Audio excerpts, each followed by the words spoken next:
The book of Mark, chapter 9, verse 33 through chapter 10, verse 12. They came to Capernaum.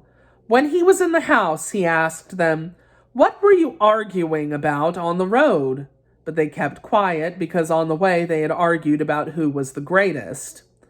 Sitting down, Jesus called the 12 and said, "If anyone wants to be first, he must be the very last and the servant of all." He took a little child and had him stand among them. Taking him in his arms, he said to them, "Whoever welcomes one of these little children in my name welcomes me, and whoever welcomes me does not welcome me, but the one who sent me." "Teacher," said John, "we saw a man driving out demons in your name, and we told him to stop because he was not one of us." "Do not stop him," Jesus said. "No one who does a miracle in my name can in the next moment say anything bad about me, for whoever is not against us is for us. I tell you the truth, anyone who gives you a cup of water in my name because you belong to Christ will certainly not lose his reward.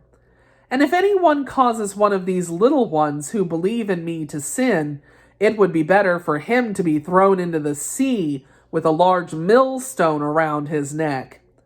If your hand causes you to sin, cut it off. It is better for you to enter life maimed than with 2 hands to go out into hell where the fire never goes out. And if your foot causes you to sin, cut it off. It is better for you to enter life crippled than to have 2 feet and be thrown into hell. And if your eye causes you to sin, cut it out.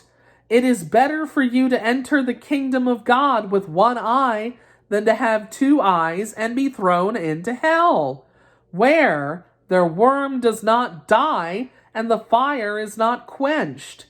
Everyone will be salted with fire. Salt is good, but if it loses its saltiness, how can you make it salty again? Have salt in yourselves and be at peace with each other." Jesus then left that place and went into the region of Judea and across the Jordan. Again, crowds of people came to him, and as was his custom, he taught them. Some Pharisees came and tested him by asking, "Is it lawful for a man to divorce his wife?" "What did Moses command you?" he replied. They said, "Moses permitted a man to write a certificate of divorce and send her away." "It was because your hearts were hard that Moses wrote you this law," Jesus replied. "But at the beginning of creation, God made them male and female.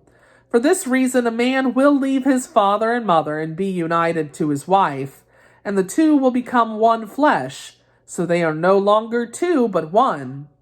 Therefore, what God has joined together, let man not separate." When they were in the house again, the disciples asked Jesus about this.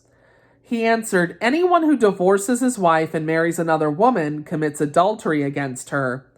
And if she divorces her husband and marries another man, she commits adultery."